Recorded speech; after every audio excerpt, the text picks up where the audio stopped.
La bendición escondida en el granero. La noche en que Olga creyó que perdería a sus hijos en aquel granero abandonado, jamás imaginó que ese lugar de muerte se convertiría en la cuna de su salvación, ni que el hombre más herido del pueblo sería quien les devolvería la vida. Escribe en los comentarios desde dónde nos escuchas. Nos encanta saber hasta dónde llegan nuestras historias. Tu apoyo hace toda la diferencia. El viento aullaba como un animal herido contra las tablas podridas del granero. Olga apretaba contra su pecho el cuerpecito ardiente de Laura, sintiendo cómo la fiebre consumía a su niña de 4 años como una vela derritiéndose. A su lado, Miguel temblaba bajo el único zarape que les quedaba, sus labios agrietados moviéndose en silencio, demasiado débil ya para quejarse del hambre que les había vaciado las entrañas durante 3 días interminables, 3 días sin comer, 3 días escuchando la lluvia martillar el techo como clavos hundiéndose en un ataúd. 3 días viendo cómo la esperanza se escurría entre las grietas del suelo de tierra, mezclándose con el barro y la humedad que les calaba hasta los huesos. «Mamá, tengo frío», susurró Laura con voz ronca. Y Olga sintió que el corazón se le partía en pedazos más pequeños de los que ya estaba roto. «Ya sé, mi amor, ya sé», murmuró besando la frente caliente de su hija, sabiendo que sus palabras eran tan huecas como su estómago. No tenía nada que darle, ni comida ni medicina, ni siquiera un lugar seco donde recostar su cabecita rubia. Habían llegado a ese granero abandonado 4 noches atrás, cuando el casero las echó a la calle sin piedad alguna. Olga todavía podía escuchar el portazo, ver la maleta rota derramando su ropa sobre el pavimento mojado, sentir las miradas de los vecinos, algunas con lástima, la mayoría con indiferencia fría. «Si no tiene con qué pagar, señora, no es mi problema», había dicho el hombre, con la papada temblándole de satisfacción cruel. Debió pensar en eso antes de que su marido se matara como un tonto. Las palabras habían sido como bofetadas, como si Roberto hubiera elegido caerse de ese andamio, como si hubiera querido dejarla sola con 2 niños, sin un peso, sin trabajo, sin familia que pudiera ayudarles. Su madre había muerto años atrás y la familia de Roberto vivía en otro estado, tan pobres como ellos, sin manera de socorrerlos. Olga había buscado trabajo. Dios sabía que había tocado todas las puertas del pueblo, pero nadie quería contratar a una viuda con 2 niños pequeños que cuidar. «Eres un riesgo», le dijeron en la fábrica. «No puedes trabajar horas completas», le explicaron en el mercado. «Lo siento, pero buscamos a alguien sin compromisos», le confesaron en el restaurante, mirando a Miguel y Laura como si fueran bultos inconvenientes en lugar de niños hambrientos. La desesperación tiene un sabor amargo que se queda en la garganta como hiel. Olga lo conocía bien. Lo había probado cuando vendió su anillo de bodas por una miseria. Lo había masticado cuando empeñó la herramienta de Roberto por apenas suficiente para una semana de tortillas y frijoles. Lo había tragado cuando pidió limosna frente a la iglesia y el padre Cárdenas la corrió con palabras duras sobre la dignidad y el trabajo honrado, sin ofrecer ni una bendición ni un plato de sopa. Y entonces llegó la lluvia. No la lluvia normal del otoño, sino un diluvio bíblico que había convertido los caminos en ríos de lodo y había encerrado al pueblo en su propia miseria. Olga, Miguel y Laura habían corrido bajo el aguacero, buscando refugio desesperadamente, hasta encontrar ese granero medio derrumbado en las afueras, en tierras que alguna vez pertenecieron a la familia Mendoza. El primer día, Olga todavía tenía fuerzas para consolar a sus hijos, para inventar historias de que pronto mejoraría todo, para hacer que Miguel repartiera con su hermana las últimas galletas mojadas que llevaban en la mochila. El segundo día, el hambre se volvió un animal vivo dentro de ellos, arañándoles el estómago, quitándoles el sueño. Miguel salió bajo la lluvia a buscar algo, lo que fuera, y regresó temblando y con las manos vacías, llorando de frustración y vergüenza. No hay nada, mamá. Todo está mojado. Todo está muerto. El tercer día, Laura empezó con fiebre. Al principio solo estaba caliente al tacto, inquieta. Pero conforme pasaban las horas, su temperatura subió hasta que empezó a delirar, llamando a su papá, preguntando por qué no venía a buscarlos. Y ahora, en esta cuarta noche infernal, Olga sentía que llegaba el final. Laura ardía como leña seca. Su respiración era un silbido húmedo que sonaba a agua en los pulmones. Miguel ya no tenía fuerzas ni para llorar, solo yacía de lado mirando la nada con ojos vidriosos. Y ella misma, Olga, apenas podía mantener los ojos abiertos, sintiendo cómo su cuerpo se rendía al frío, al hambre, a la desesperanza total. «Dios mío», susurró hacia el techo podrido, hacia el cielo que no podía ver, pero que sabía estaba ahí, en algún lugar más allá de la tormenta. «Si existes, si de verdad existes, no dejes que mueran así. Llévateme a mí si quieres, pero no a ellos. Por favor, son inocentes. Ellos no merecen esto». Su voz se quebró en un sollozo seco, sin lágrimas, porque ya no le quedaban. Apretó a Laura contra su pecho, extendió la mano para tocar el hombro huesudo de Miguel y cerró los ojos esperando lo peor. Afuera, la tormenta rugía con furia renovada. Y entonces, cortando a través del aullido del viento, escuchó algo que hizo que su corazón diera un vuelco doloroso. Pasos pesados chapoteando en el barro. El crujido de la puerta del granero abriéndose. ¿Hay alguien aquí? La voz era grave, áspera, de hombre, y venía acompañada del resplandor amarillo de una linterna que barrió el interior del granero como un faro en la oscuridad. Olga intentó responder, pero solo salió un gemido débil. La luz la encontró, y durante un segundo eterno se quedó petrificada mirando hacia la silueta oscura que bloqueaba la entrada. El hombre dio un paso adelante, y la luz reveló su rostro, curtido por el sol y el tiempo, marcado por surcos profundos alrededor de ojos oscuros que habían visto demasiado sufrimiento. Tenía el pelo negro salpicado de gris, hombros anchos bajo un impermeable viejo, y llevaba botas embarradas hasta las rodillas. «Virgen Santísima», susurró el hombre, y en esas dos palabras Olga escuchó horror y compasión mezclados. «¿Cuánto tiempo llevan aquí?» «Días», logró decir Olga con voz quebrada. «Mi niña está muy enferma, por favor, ayúdenos». El hombre se arrodilló junto a ellos sin dudarlo, y su mano grande y callosa tocó la frente de Laura con una ternura inesperada. Su rostro se endureció. «Esta niña necesita un doctor. Ya, no tengo dinero», confesó Olga, y la vergüenza era casi tan abrumadora como el alivio de no estar sola. «No tengo nada. Solo necesitamos...» «No importa», interrumpió él con voz firme. Se quitó el impermeable y envolvió a Laura en él con movimientos rápidos y seguros. «Mi casa está cerca. Voy a llevarlos. Tú», miró a Miguel, «¿puedes caminar?» Miguel asintió débilmente, aunque cuando intentó ponerse de pie, sus piernas cedieron. El hombre lo atrapó antes de que cayera y lo levantó en un brazo mientras sostenía a Laura envuelta en el impermeable con el otro. «Sígueme», le ordenó a Olga, «y no te preocupes. Vas a estar bien. Todos van a estar bien».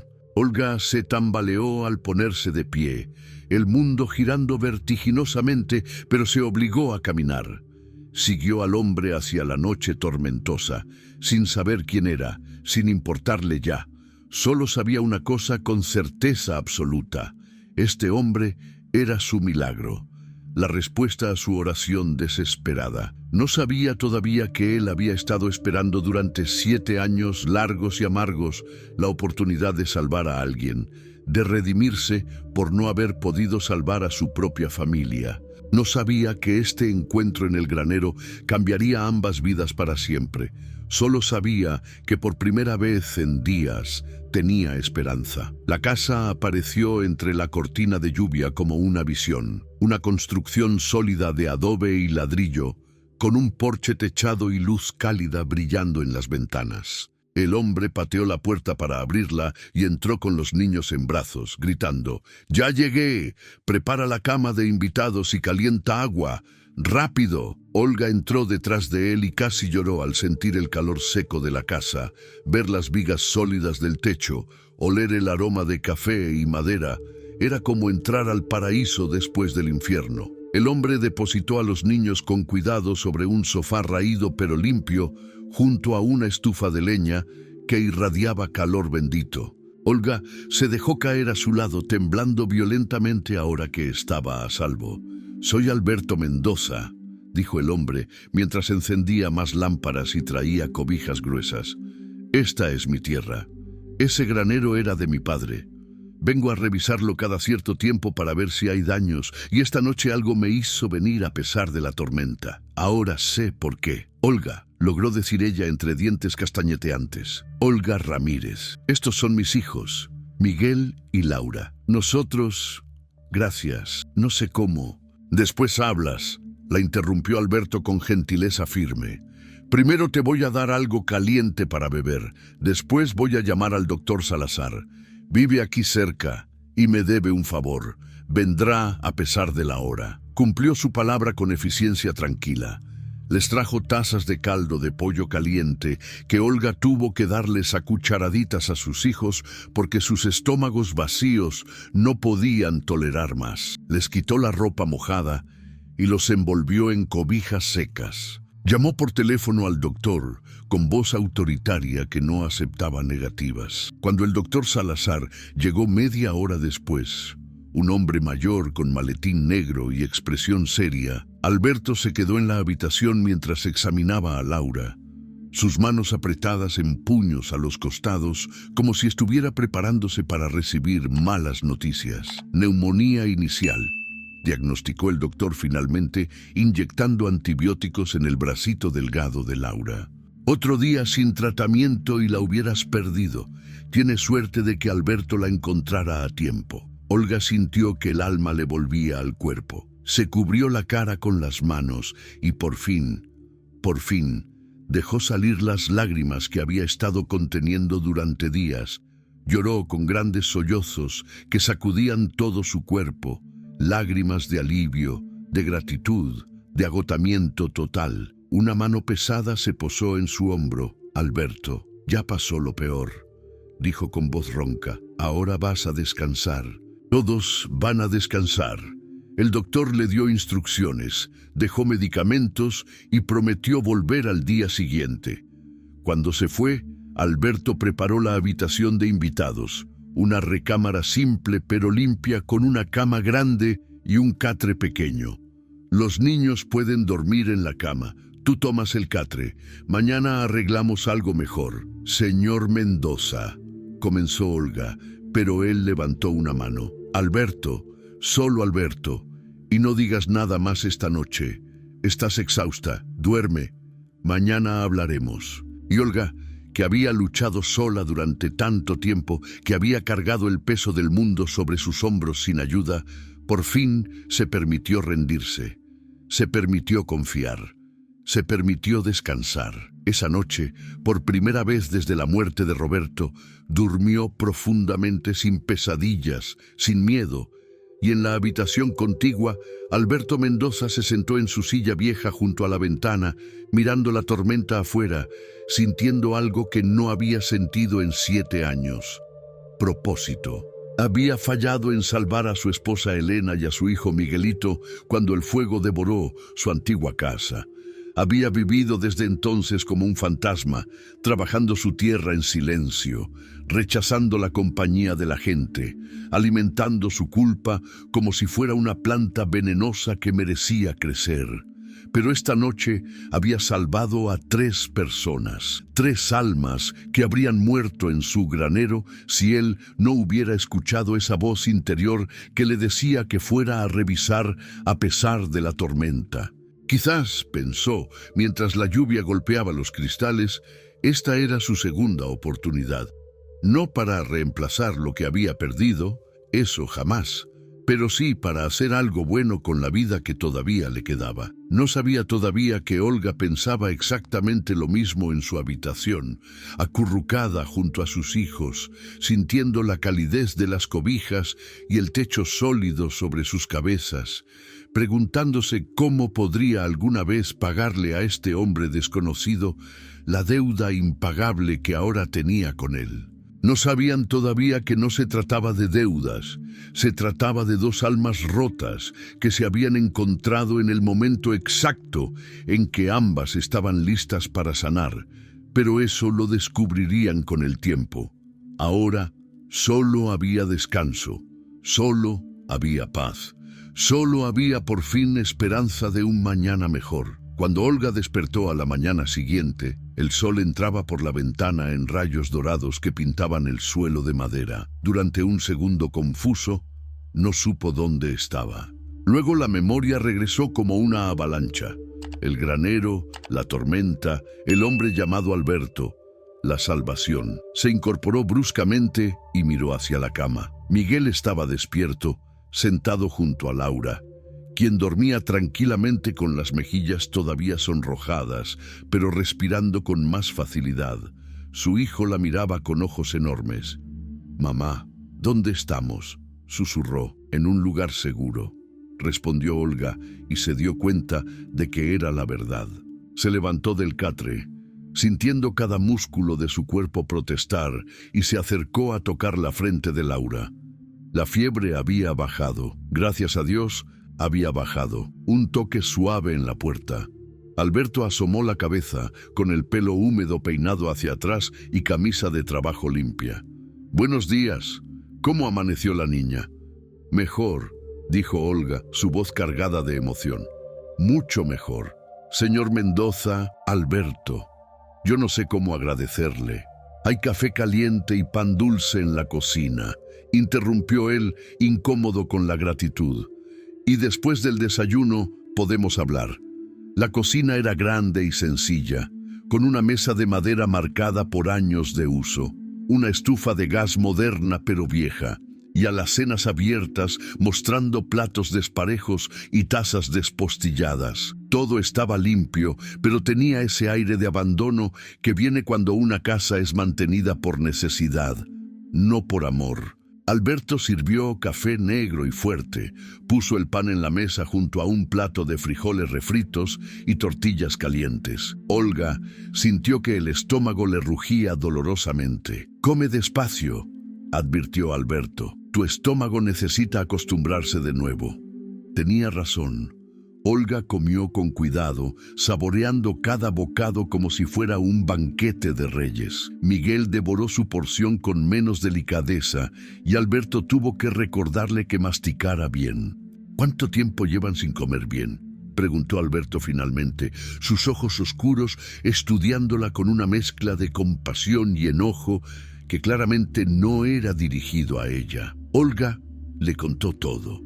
Las palabras salieron como un río después de romper una presa. La muerte de Roberto, la falta de compensación de la empresa constructora, los intentos fallidos de encontrar trabajo, el desalojo, los días en el granero. No se ahorró nada, ni siquiera las partes que la hacían sentir pequeña y fracasada. Alberto escuchó en silencio, su mandíbula apretándose cada vez más, hasta que terminó con voz quebrada. «No sabía qué más hacer. Solo estaba esperando a que terminara. Que la lluvia parara o que nosotros... No pudo terminar la frase. «Pero no terminó», dijo Alberto con voz firme, «porque estás aquí, porque yo los encontré, y ahora vamos a resolver esto». «No puedo abusar de su generosidad», protestó Olga. «Ya hizo demasiado. Solo déjenos quedarnos hasta que Laura se recupere. Y después... ¿Después qué?», la interrumpió Alberto con una dureza que la sobresaltó. «¿Vas a volver a la calle con 2 niños? ¿Vas a buscar otro granero abandonado donde morir de hambre? No seas terca, mujer». Olga sintió que las lágrimas amenazaban de nuevo. Pero no tengo cómo pagarle, no tengo nada que ofrecerle. Alberto se quedó callado un largo momento, mirando su taza de café. Cuando habló, su voz era más suave. Esta casa está vacía desde hace 7 años. Solo yo vivo aquí y apenas. Trabajo la tierra de sol a sol, vuelvo para comer lo que sea que pueda calentar y me duermo en ese sillón de la sala más seguido de lo que uso mi cama. Esta casa está muriendo, igual que yo. Levantó la vista para mirarla directamente. Si quieres pagarme, págame con vida. Quédate, cocina, limpia si quieres. Haz que esta casa vuelva a ser un hogar. Y cuando Laura esté bien, cuando Miguel haya engordado un poco, cuando tú te sientas fuerte de nuevo, entonces podemos hablar de qué sigue. ¿Trato? Olga sintió un nudo en la garganta tan grande que apenas pudo hablar. ¿Por qué?, susurró. ¿Por qué nos ayuda así? No nos conoce. Los ojos de Alberto se ensombrecieron y por un momento pareció mucho más viejo. Porque alguna vez tuve una familia, una esposa y un hijo, y los perdí en un incendio que pude haber evitado si hubiera revisado las instalaciones eléctricas, como Elena me había pedido. Viví estos 7 años sintiendo que no merecía seguir viviendo cuando ellos estaban muertos por mi negligencia. Se pasó una mano por el rostro cansado. Anoche, cuando los encontré en ese granero, supe que Dios me estaba dando una oportunidad de hacer algo bien, de salvar a alguien cuando no pude salvar a los míos. Así que no me lo quites, déjame hacer esto. Miguel, susurró Miguel de repente. Ambos adultos lo miraron. El niño tenía los ojos llenos de lágrimas. Su hijo se llamaba Miguel, como yo. Alberto asintió lentamente, y algo se quebró en su expresión. Sí, mijo, se llamaba Miguelito.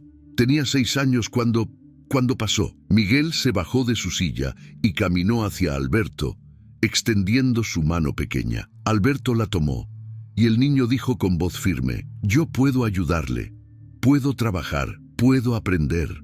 Mi papá me enseñó muchas cosas antes de irse al cielo, y fue en ese momento, viendo a este niño de 9 años con costillas marcadas y ojos demasiado serios, ofrecer su ayuda con toda la dignidad del mundo, que algo en el corazón congelado de Alberto comenzó a derretirse.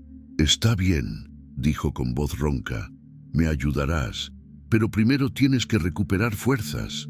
¿Trato? Trato, respondió Miguel con una sonrisa tímida que transformó su carita demacrada.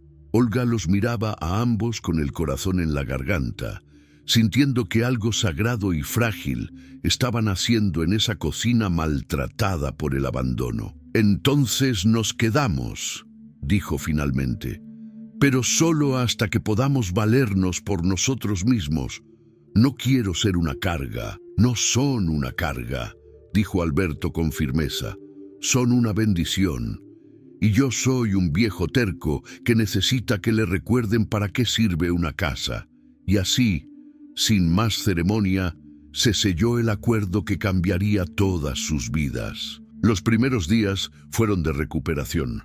Laura necesitaba reposo absoluto y el doctor Salazar venía cada tarde a revisarla, negándose a cobrar un centavo a pesar de las protestas de Olga. Alberto me salvó la cosecha hace 3 años cuando una plaga atacó mis cultivos, explicó el doctor. Le debo más de lo que podría pagar. Esto no es nada. Mientras Laura sanaba, Olga exploraba la casa con asombro creciente. Era grande, mucho más grande de lo que había parecido en la oscuridad de esa primera noche. 3 recámaras, una sala amplia, cocina espaciosa, incluso un cuarto de estudio lleno de libros polvorientos y papeles viejos. Pero todo estaba cubierto por una capa de abandono.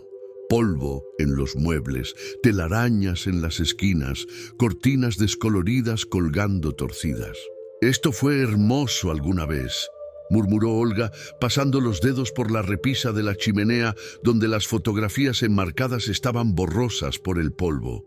Levantó una y la limpió con cuidado. Una mujer bonita de risa amplia y ojos brillantes sostenía a un niño pequeño de rizos negros. Ambos sonreían a la cámara con felicidad tan pura que dolía mirarla. Alberto estaba detrás de ellos, más joven, con una mano en el hombro de su esposa y expresión de orgullo absoluto. «Elena y Miguelito», dijo la voz de Alberto desde la puerta, sobresaltándola. Había entrado sin hacer ruido. «Esa foto es del último cumpleaños de mi hijo. 2 meses después se fueron». Olga colocó la foto de vuelta con cuidado reverente. «Eran hermosos». «Lo eran», concordó Alberto, y su voz era un susurro áspero. Elena era maestra en el pueblo. Le encantaban los niños, no solo el nuestro. Siempre estaba trayendo a algún estudiante que necesitaba ayuda extra. Esta casa estaba llena de risas y ruido, y después del fuego no pude soportar ver las fotografías. No pude soportar escuchar el silencio. Se quedó callado un momento, luego agregó: «Por eso cuando ustedes llegaron, cuando escuché a tus niños respirando en ese granero, fue como si Elena me hubiera enviado una señal, como si me dijera que todavía había vida que salvar, que todavía podía hacer algo bueno». Olga sintió el impulso de abrazarlo, de consolarlo, pero algo en su postura rígida le dijo que él no estaba listo para eso. Así que en lugar de eso, dijo suavemente: «Puedo limpiar. Puedo hacer que esta casa vuelva a brillar, si me lo permite». Alberto la miró largamente, y por primera vez Olga vio algo más allá del dolor en sus ojos. Vio esperanza, pequeña, frágil, pero real. «Sí», dijo finalmente, «me gustaría eso». Y así comenzó la transformación. Si esta historia está tocando tu corazón, regálanos un like o compártela con alguien que lo necesite. Olga trabajaba de manera metódica, habitación por habitación. Primero la cocina, porque era el corazón de cualquier hogar. Fregó cada superficie hasta que brilló. Organizó las alacenas, remendó las cortinas raídas. Cocinaba comidas sencillas pero abundantes: guisos de pollo con verduras, frijoles refritos cremosos, arroz rojo con el toque exacto de especias, tortillas hechas a mano que llenaban la casa con su aroma cálido. Alberto llegaba al mediodía cubierto de tierra y sudor después de trabajar en los campos, y se detenía en el umbral de la cocina como si no pudiera creer lo que veía. La mesa puesta, la comida humeante, una mujer tarareando mientras cocinaba, un niño poniendo servilletas con cuidado. «Siéntate», decía Olga sin voltear. «La comida está lista». Y él se sentaba, callado como siempre. Pero Olga notaba cómo sus hombros se relajaban, cómo sus ojos se suavizaban al probar la comida, cómo miraba alrededor de la cocina transformada con algo que podría ser asombro. Miguel se recuperó rápido con comida regular y descanso. En cuanto tuvo fuerzas, empezó a seguir a Alberto a todas partes como un cachorrito leal. El hombre nunca lo ahuyentaba. En silencio le enseñaba cómo alimentar a los pollos, cómo reparar una cerca, cómo distinguir una planta sana de una enferma. «¿Por qué hace eso con las manos?», preguntaba Miguel, observando cómo Alberto revisaba la tierra. «Estoy sintiendo la humedad», explicaba Alberto con paciencia infinita. «La tierra te habla si sabes escuchar. Te dice cuando tiene sed, cuando está contenta, cuando necesita descansar. La tierra es como una persona. Todo lo vivo es como una persona, mijo. Todo necesita cuidado y respeto». Miguel absorbía cada palabra como esponja. En las noches le contaba a su mamá lo que había aprendido, sus ojos brillando con entusiasmo que Olga no había visto desde antes de la muerte de Roberto. «Don Alberto dice que puedo tener mis propias gallinas si las cuido bien. Dice que me va a enseñar a construir un gallinero pequeño. Eso es muy generoso de su parte», decía Olga, peinando el cabello de su hijo con los dedos. «Mamá, ¿crees que papá estaría orgulloso de mí? ¿De que estoy aprendiendo a trabajar la tierra?» Olga sentía que el corazón se le apretaba. «Tu papá está muy orgulloso de ti, mi amor, estoy segura, porque eres un niño bueno, trabajador y noble». Laura sanó más lento, pero cuando finalmente pudo levantarse de la cama, lo primero que hizo fue buscar a Alberto. Lo encontró en el cobertizo reparando una herramienta, y sin decir palabra se trepó a su regazo y puso su cabecita rubia contra su pecho. Alberto se quedó paralizado, con las manos suspendidas en el aire, sin saber qué hacer. Olga, que había seguido a su hija preocupada, contuvo el aliento. Entonces, lenta, tentativa, las manos grandes y callosas de Alberto se posaron sobre la espalda de la niña. La pequeña suspiró contenta y cerró los ojos. «Hueles a mi papi», murmuró Laura. «Hueles a tierra y sol». Olga vio cómo los ojos de Alberto se llenaban de lágrimas que se negaban a caer. Vio cómo su mandíbula temblaba con el esfuerzo de mantenerse compuesto. Vio cómo, después de un momento eterno, bajó la cabeza y besó la coronilla rubia de Laura con ternura infinita. «Descansa, pequeña», susurró con voz quebrada. «Estás a salvo». Y Olga tuvo que salir del cobertizo antes de que él la viera llorar también. Los días se convirtieron en semanas. La casa despertaba lentamente de su letargo de 7 años. Olga lavaba cortinas y las tendía al sol, hasta que recuperaban colores olvidados. Pulía los pisos hasta que reflejaban la luz. Plantaba flores en macetas junto a las ventanas. Cocinaba, limpiaba, remendaba, organizaba. Y en las noches, cuando los niños dormían, se sentaba en el porche con una taza de té, mirando las estrellas y preguntándose cómo había llegado a este lugar. ¿Cómo había pasado de estar muriendo en un granero a estar aquí, en esta casa cálida, con este hombre silencioso que les había devuelto la vida? Alberto se sentaba a veces con ella en esas noches tranquilas. No hablaban mucho. Él fumaba su pipa lentamente. Ella tejía o remendaba ropa. El silencio entre ellos no era incómodo. Era el silencio de dos personas que han sufrido demasiado y aprecian la paz. Una noche, él rompió ese silencio. «Estás haciendo milagros con esta casa». Olga sonrió sin levantar la vista de su tejido. «No son milagros, solo es trabajo». «Para mí son milagros», insistió él. No recordaba que una casa podía sentirse así, caliente, viva. «Eso es porque tiene personas que la aman», respondió Olga suavemente. «Las casas son como las plantas, necesitan atención para florecer». Alberto fumó en silencio por un rato. Luego preguntó: «¿Extrañas a tu esposo?». La pregunta la tomó por sorpresa. Dejó de tejer y miró hacia la oscuridad. «Cada día», admitió. «Pero el dolor ya no me paraliza como antes. Roberto era un buen hombre, un buen padre. No merecía morir tan joven, tan tontamente. Pero él hubiera querido que siguiéramos adelante, que viviéramos». «Elena me decía lo mismo», confesó Alberto. «Antes del fuego, quiero decir, cuando murió su mamá. Me dijo que los muertos no quieren que los vivos se queden atrapados en el pasado, que el mejor homenaje es vivir bien, amar bien, ser buenos con los que se quedan». Era una mujer sabia, lo era. Y yo fui un tonto por no escucharla después de que se fue. Desperdicié 7 años sintiendo lástima de mí mismo, culpándome, muriendo lentamente. Hasta que ustedes llegaron. Giró para mirarla directamente, sus ojos oscuros intensos en la penumbra. «Me devolvieron algo que creí perdido para siempre, Olga. Me devolvieron la voluntad de levantarme cada mañana». Olga sintió que algo se removía en su pecho, algo cálido y asustador al mismo tiempo. «Y usted nos salvó la vida. Estamos a mano». «No», dijo Alberto con firmeza.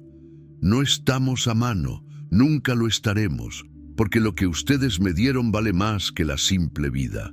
Me dieron un propósito, me dieron esperanza». El momento se extendió entre ellos, cargado de cosas no dichas. Olga sintió su corazón latir más rápido, sintió calor subir a sus mejillas y supo, con certeza repentina, que algo estaba cambiando entre ellos. Algo más profundo que gratitud, algo más peligroso.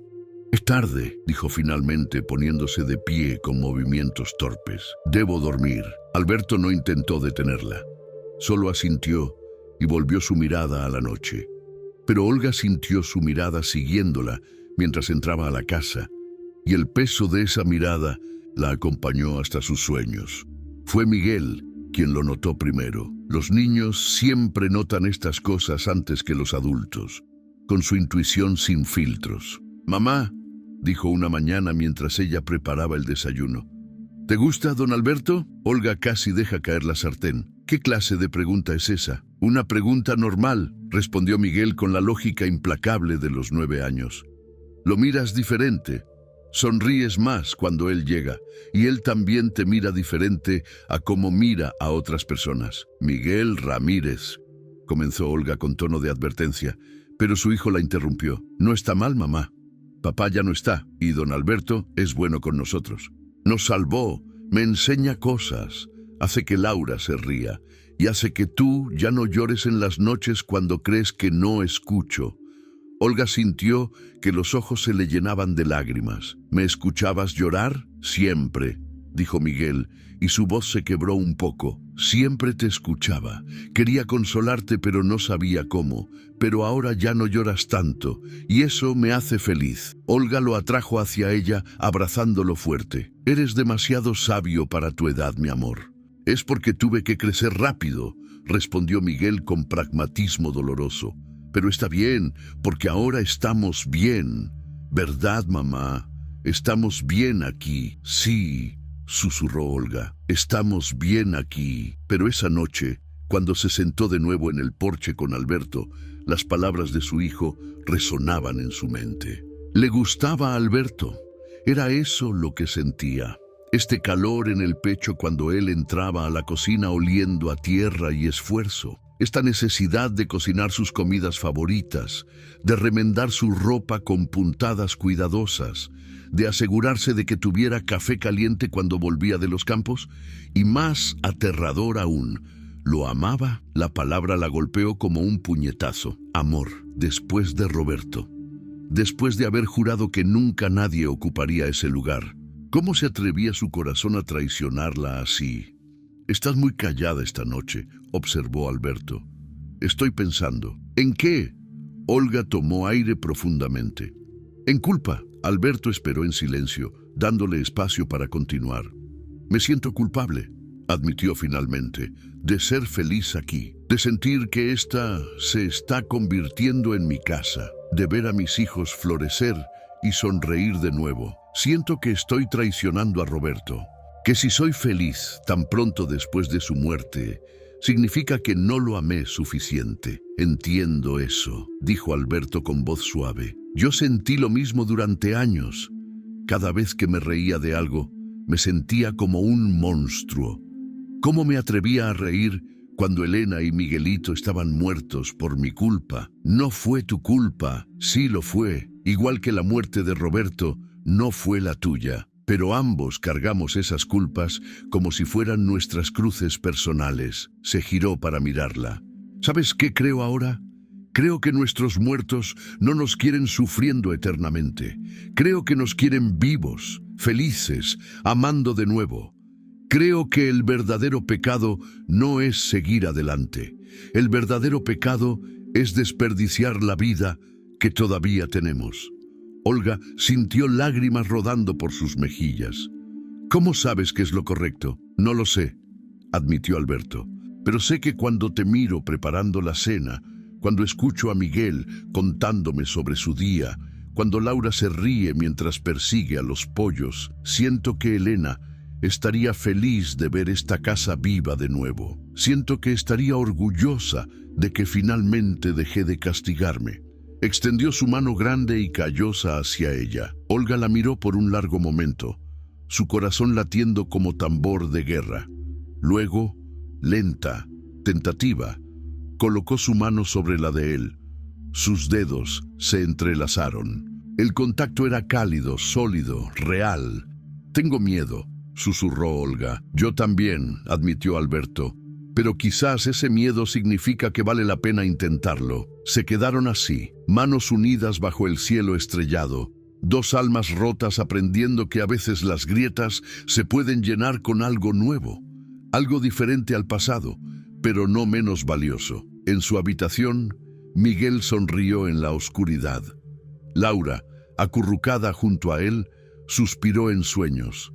Las cosas estaban cambiando. Pero esta vez el cambio era bueno. Los meses siguientes trajeron una felicidad tranquila que ninguno de ellos había esperado encontrar. Alberto y Olga no hablaron más de lo que había pasado esa noche en el porche, pero ya no hacía falta. Sus sentimientos crecían en los pequeños gestos, la manera en que él siempre se aseguraba de que ella tuviera leña suficiente para la estufa, cómo ella le preparaba su café exactamente como le gustaba, el roce accidental de manos al pasar platos durante la cena, las miradas que duraban un segundo más de lo necesario. Pero en el pueblo, no todos veían con buenos ojos esta nueva familia improvisada. Don Esteban Rojas era el hombre más rico de la región, dueño de la mitad de las tierras cultivables y de varios negocios en el pueblo. Era gordo, prepotente, con bigote encerado y trajes caros que no podían ocultar su naturaleza vulgar. Había intentado comprar las tierras de Alberto durante años, pero el hombre siempre se había negado. «Las tierras de los Mendoza han estado en mi familia por generaciones», había dicho Alberto cada vez. «No están en venta».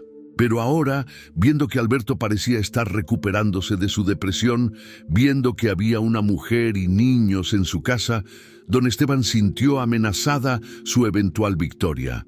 Porque sabía que un hombre con familia es un hombre con raíces, un hombre que ya no querrá irse.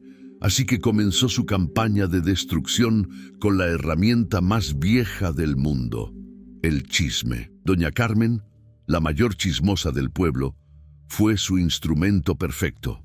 En el mercado, en la iglesia, en cada esquina, empezó a sembrar veneno. Oyeron que Alberto Mendoza tiene una mujer viviendo en su casa, y eso que tiene ni 6 meses de estar ahí, una viuda con 2 hijos que aparecieron de la nada. Qué conveniente, ¿no? Seguro vio la oportunidad y la aprovechó. Pobre Elena debe estar revolcándose en su tumba. Su esposo viviendo en pecado con la primera mujer que se le atravesó. Y esos niños, ¿quién sabe de dónde salieron realmente? Nadie los conoce. Nadie sabe su historia. Por algo llegaron a medianoche, escondiéndose. Los chismes se esparcieron como pólvora. Cuando Olga iba al mercado, sentía las miradas, escuchaba los susurros que se detenían cuando pasaba. Una vez, una mujer escupió en el suelo cuando ella pasó cerca. ¡Fresca!, siseó la mujer. ¡Sinvergüenza! Olga llegó a casa con las lágrimas ardiendo en sus ojos, pero sin derramar. No delante de Alberto, no delante de los niños, pero Alberto lo notó. Siempre lo notaba. ¿Qué pasó?, preguntó esa noche cuando los niños durmieron. Nada, no me mientas. Olga suspiró, derrotada. El pueblo habla. Dicen cosas feas sobre mí, sobre nosotros. Dicen que vivo aquí en pecado, que me aproveché de tu gentileza, que soy una... No digas esa palabra, interrumpió Alberto con voz de acero. No repitas sus porquerías. Pero Alberto, tal vez tengan razón. Tal vez debería irme. No quiero arruinar tu reputación. No después de todo lo que has hecho por nosotros. Alberto se puso de pie tan bruscamente que la silla cayó hacia atrás. ¿Irte?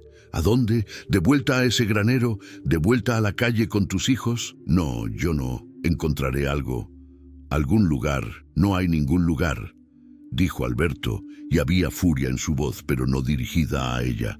Y si te vas por culpa de las lenguas venenosas del pueblo, entonces ellos ganan. Entonces don Esteban gana. Don Esteban, es él quien está detrás de esto. Quiere mis tierras, siempre las ha querido. Y pensó que si arruina tu reputación, si nos hace sentir vergüenza, nos podrá separar. Y cuando yo esté solo de nuevo, deprimido de nuevo, entonces podré venderle. Caminó hacia ella, tomando sus manos con firmeza. Pero no va a ganar, porque yo no me avergüenzo de ti. Me enorgullezco de ti, de tu fuerza, de tu dignidad, de cómo amas a tus hijos. Y si el pueblo quiere chismear, que chismeen. Pero no voy a dejar que te vayas. Alberto, cásate conmigo. Las palabras cayeron entre ellos como piedras en agua quieta. Olga lo miró con ojos enormes, sin poder creer lo que había escuchado. ¿Qué? Cásate conmigo, repitió Alberto con voz más firme. No por obligación, no por chismes, sino porque estos meses contigo han sido los más felices que he tenido en 7 años. Porque cuando veo a Miguel trabajando a mi lado, siento que tengo un hijo de nuevo. Porque cuando Laura me abraza, mi corazón muerto se siente vivo. Y porque cuando te miro, Olga, veo un futuro que quiero vivir. Olga sintió que el mundo giraba. Pero Roberto fue tu amor. Elena fue el mío. Y ambos los amaremos siempre. Pero ellos se fueron y nosotros nos quedamos. Y creo con todo mi corazón que ellos querrían que fuéramos felices, que formáramos una nueva familia, que dejáramos de sobrevivir y empezáramos a vivir. Se arrodilló frente a ella, este hombre orgulloso y solitario, con lágrimas brillando en sus ojos. Cásate conmigo, Olga. Hazme el honor de ser mi esposa. Deja que sea padre de Miguel y Laura. Déjame amarte como mereces ser amada. Olga lloró. Lloró por Roberto, por Elena, por Miguelito, por todo lo que habían perdido. Pero también lloró de felicidad, de alivio, de gratitud por esta segunda oportunidad que la vida les estaba dando. Sí, susurró. Sí, me casaré contigo. Alberto la levantó y la abrazó con fuerza. Y por primera vez en años, ambos se permitieron sentir paz completa. Pero don Esteban no se rendiría tan fácil. La boda fue sencilla, en la pequeña capilla del pueblo, con el doctor Salazar y su esposa como testigos. Miguel usó su primera camisa nueva en años. Laura llevaba un vestido blanco que Olga había cosido con retazos. Alberto se veía incómodo, pero digno en su único traje. El padre Cárdenas, el mismo que había corrido a Olga cuando pidió ayuda meses atrás, ofició la ceremonia con expresión desaprobadora. Pero cumplió su deber, porque Alberto Mendoza era un hombre respetado y no podía negarse abiertamente. Después de la ceremonia, mientras salían de la iglesia, don Esteban estaba esperando en las escaleras, con su traje caro y su sonrisa falsa. «Felicidades, Alberto», dijo con voz melosa. «Espero que sepas en lo que te estás metiendo». «Sé exactamente en lo que me estoy metiendo», respondió Alberto con frialdad. «En un matrimonio feliz con una buena mujer». «¿Una buena mujer?». Don Esteban rió con sonido desagradable. «¿Una mujer que apareció de la nada, sin familia, sin historia, que se aprovechó de tu soledad?» «Cuidado con lo que dices, Esteban», advirtió Alberto, su voz bajando peligrosamente. «Solo digo lo que todos piensan», continuó don Esteban, elevando la voz para que los curiosos que se habían reunido pudieran escuchar. «Que esta mujer vio una oportunidad y la tomó, que esos niños probablemente ni siquiera son de su esposo muerto, que...» No pudo terminar. El puño de Alberto se estrelló contra su mandíbula con fuerza tal que don Esteban cayó hacia atrás sobre las escaleras. «¡Alberto, no!», gritó Olga, pero él ya estaba sobre el hombre caído, levantándolo por el cuello de su camisa cara. «Escúchame bien, pedazo de basura», siseó Alberto con furia contenida. «Puedes insultarme a mí todo lo que quieras. Puedes seguir intentando quitarme mis tierras. Pero si vuelves a mencionar a mi esposa o a mis hijos con falta de respeto, te juro que no habrá dinero suficiente en el mundo para protegerte de mí». Lo soltó bruscamente. Don Esteban se tambaleó, su labio sangrando, su dignidad en pedazos frente a todos los testigos. «Esto no se queda así», escupió. «Voy a demostrar quién es realmente esta mujer. Voy a exponer todas sus mentiras». «Inténtalo», dijo Alberto con frialdad letal. «Pero mientras lo haces, recuerda algo. Yo tengo la verdad de mi lado. ¿Tú qué tienes? Solo dinero sucio y conciencia podrida». Se giró hacia Olga y los niños, que lo miraban con ojos enormes. «Vámonos a casa». En el camino de vuelta, nadie habló. Miguel caminaba pegado a Alberto. Laura iba en brazos de Olga. La tensión era gruesa como niebla. Cuando llegaron a la casa, Alberto se disculpó. «Lo siento. No debí golpearlo. No delante de ustedes. No en tu día de boda». «No te disculpes», dijo Olga con firmeza. «Te defendiste, nos defendiste. Eso es lo que hace un esposo. Eso es lo que hace un padre. Pero ahora va a buscar venganza. Don Esteban no perdona una humillación pública. Entonces, enfrentaremos lo que venga, declaró Olga tomando su mano. Juntos, como familia. Y en ese momento, a pesar de todo el miedo y la incertidumbre, se sintieron invencibles. Pero la tormenta apenas comenzaba. Si te gustó este relato, síguenos para escuchar más historias como esta. Don Esteban cumplió su amenaza con eficiencia cruel. Contrató a un investigador privado de la ciudad para que averiguara todo sobre Olga. Quería suciedad y estaba dispuesto a inventarla si no la encontraba. 2 semanas después del incidente en la iglesia, llegó el golpe. Alberto recibió una citación oficial del juzgado municipal.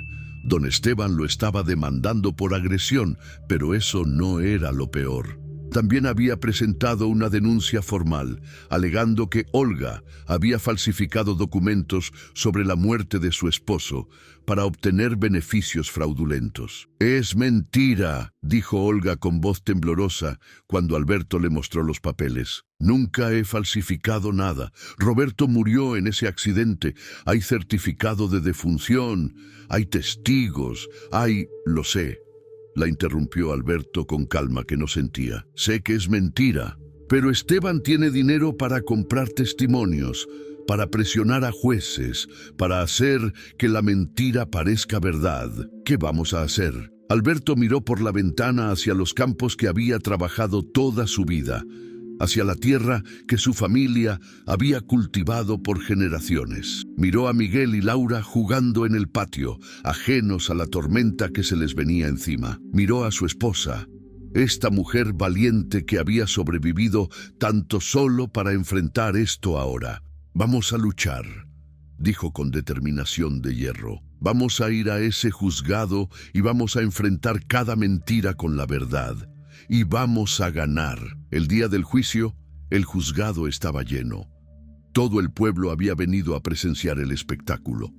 Don Esteban estaba sentado en primera fila con su abogado caro de la capital, sonriendo con satisfacción de quien sabe que ya ganó. Alberto y Olga entraron con Miguel y Laura.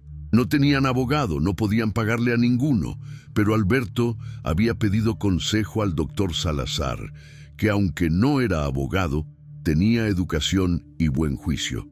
El juez, don Abundio García, era un hombre mayor conocido por su severidad, pero también por su sentido de justicia. Llamó al orden y escuchó primero al abogado de don Esteban. «Su señoría», comenzó el abogado con voz afectada, «vengo a presentar evidencia de que la señora Olga Ramírez, ahora Mendoza, ha cometido fraude al falsificar documentos relacionados con la muerte de su supuesto primer esposo. Nuestro investigador no pudo encontrar registro oficial de Roberto Ramírez en el lugar donde ella dice que murió. No hay certificado de defunción en los archivos del municipio. No hay registro de trabajo en la empresa constructora donde supuestamente trabajaba. Es como si este hombre nunca hubiera existido». Murmullos llenaron la sala. Olga sintió que el pánico le subía por la garganta. «Eso es mentira», gritó poniéndose de pie. «Mi esposo existió, trabajó, murió. Tengo el certificado, tengo orden», demandó el juez golpeando con su mazo. «Señora Mendoza, tendrá oportunidad de defenderse. Por ahora, siéntese». El abogado continuó presentando evidencias. Testimonios comprados de personas que decían no recordar a Roberto, documentos extraviados convenientemente, insinuaciones de que Olga era una estafadora profesional. Cuando terminó, el juez se dirigió a Olga. «Señora Mendoza, ¿tiene algo que decir en su defensa?» Olga se puso de pie con piernas temblorosas. Miró alrededor de la sala, viendo las caras de la gente que había chismoseado sobre ella, que la había juzgado sin conocerla. Sintió la ira burbujear en su pecho. «Sí tengo algo que decir», comenzó, y su voz era más fuerte de lo que esperaba. «Mi esposo, Roberto Ramírez, existió. Fue un hombre bueno, trabajador, honesto. Murió cuando nuestro hijo tenía 7 años y nuestra hija apenas 2. Murió porque la empresa para la que trabajaba no siguió las normas de seguridad. Murió dejándonos sin nada. Sacó de su bolsa un sobre arrugado. Aquí está su certificado de defunción. Aquí están las fotos de nuestro matrimonio. Aquí está la carta que me escribió la empresa negándose a pagar compensación. Todo esto es real. Todo esto es verdad. ¿Y por qué el investigador de don Esteban no pudo encontrar estos registros?, preguntó el juez. Porque no los buscó en el lugar correcto.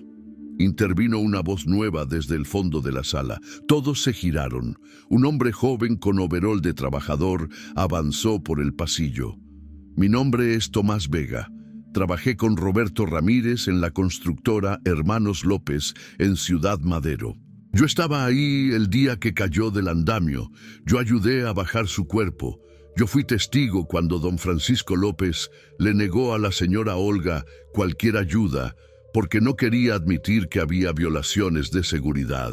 Se plantó frente al juez con dignidad. Roberto Ramírez existió. Era mi amigo. Era un buen hombre. Y su viuda no es ninguna mentirosa. Otro hombre se puso de pie en el público. Yo también trabajé con Roberto. Puedo confirmar todo lo que dice Tomás. Y otra mujer, yo era la maestra de Miguel en su escuela anterior. Recuerdo cuando dejó de asistir después de la muerte de su padre. Recuerdo a la señora Olga viniendo a recoger sus papeles, destrozada por el dolor. Uno tras otro, personas se pusieron de pie.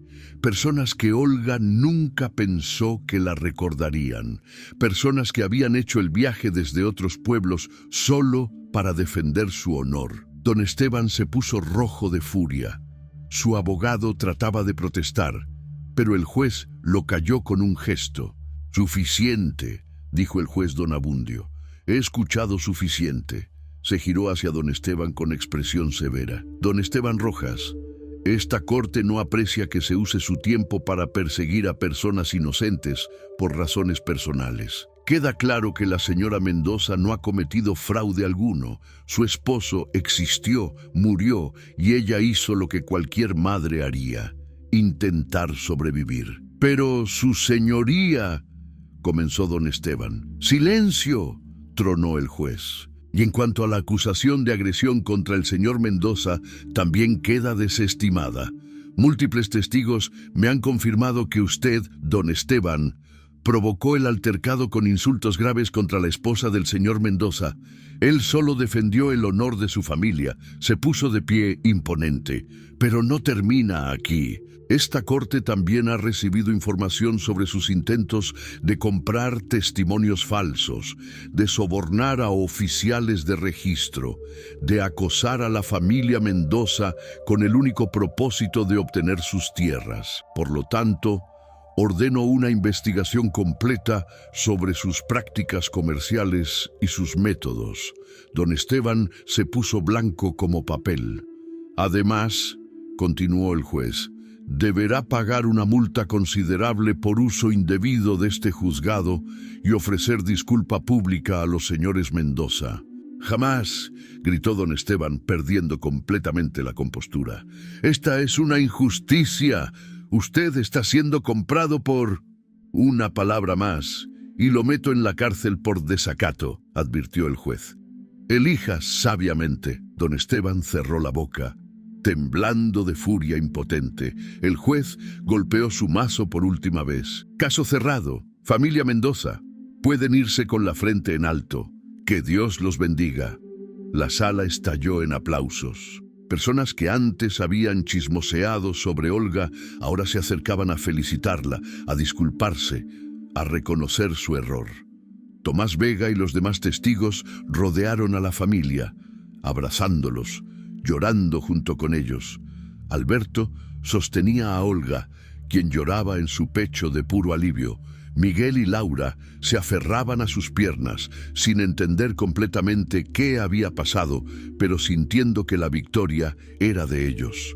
Don Esteban salió del juzgado con la cabeza gacha, su reputación destruida, su poder cuestionado. Había querido hundir a Olga y en cambio se había hundido él mismo.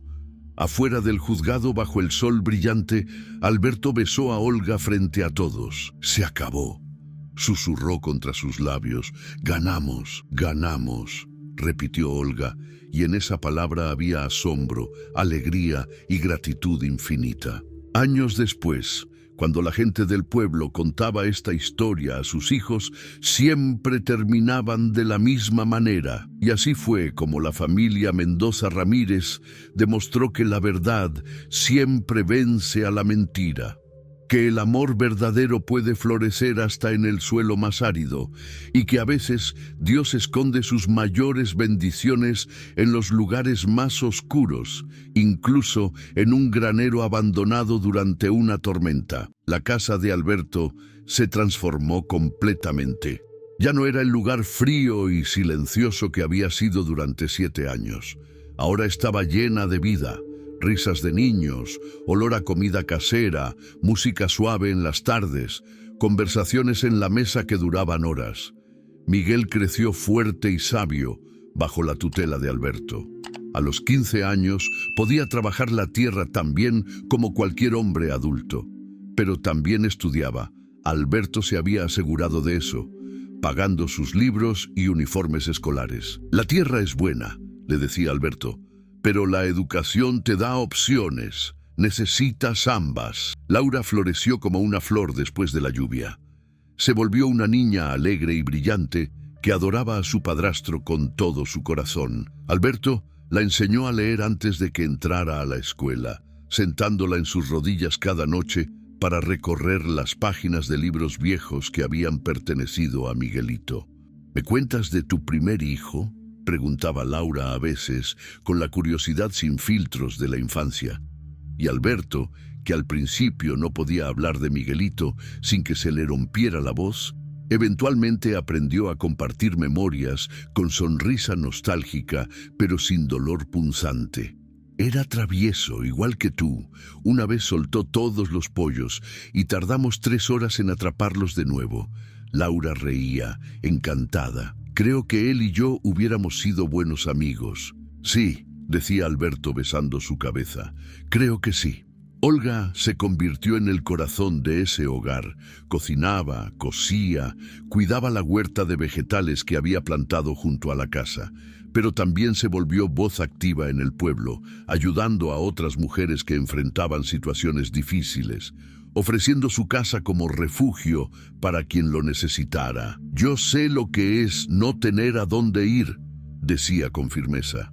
Nadie que toque mi puerta será rechazado, y cumplía su palabra. La casa Mendoza Ramírez se volvió conocida como lugar de esperanza, de segunda oportunidad, de amor sin condiciones. Alberto y Olga nunca tuvieron hijos propios juntos, pero no lo necesitaban. Miguel y Laura eran suficiente. Su amor era suficiente. La vida que habían construido era más de lo que jamás pensaron merecer. En las noches, cuando los niños dormían, todavía se sentaban en el porche como en aquellos primeros días, pero ahora sus manos estaban entrelazadas sin vacilación. Ahora se besaban bajo las estrellas sin culpa.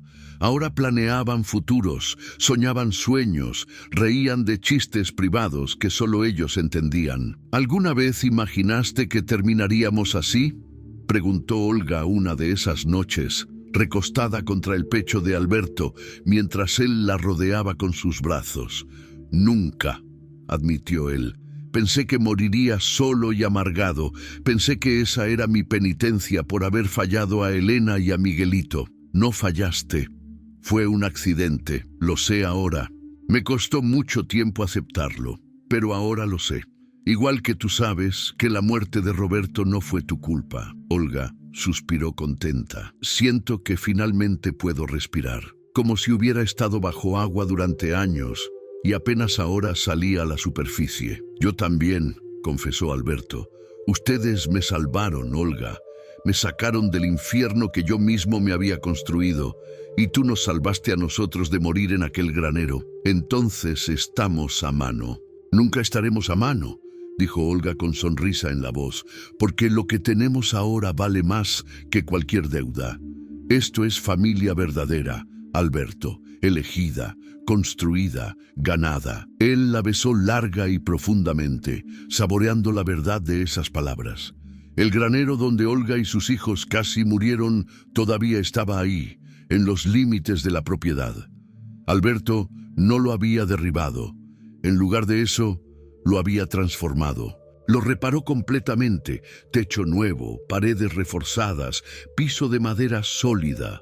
Lo llenó de herramientas, semillas, provisiones, pero también agregó algo más: una placa de madera grabada que colgó en la entrada. La placa decía: aquí, en la noche más oscura, Dios plantó las semillas de nuestra familia. Este granero, que casi fue nuestra tumba, se convirtió en la cuna de nuestra bendición. Que nunca olvidemos que después de la tormenta más terrible, siempre puede llegar el milagro más hermoso. Y debajo 4 nombres: Alberto, Olga, Miguel, Laura. Cuando Miguel se graduó de la preparatoria, el primero en la familia en llegar tan lejos, la celebración fue en ese granero transformado. Pusieron mesas largas, llenaron el lugar de flores y luces, invitaron a todo el pueblo. Don Esteban había muerto 2 años antes, solo y amargado, su fortuna disuelta por malos negocios y peores decisiones. Nadie lloró su muerte, pero todos celebraron el triunfo de los Mendoza.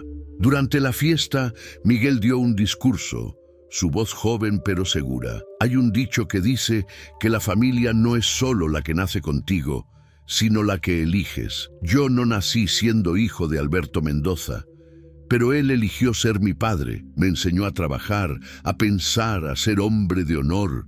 Mi papá biológico, Roberto, me dio vida, pero Alberto me dio futuro. Miró a su padrastro con ojos brillantes. Gracias, papá, por encontrarnos, por salvarnos, por amarnos. Alberto, este hombre que había pensado que su corazón estaba muerto, lloró abiertamente, sin vergüenza. Se acercó a Miguel y lo abrazó con fuerza mientras todos aplaudían.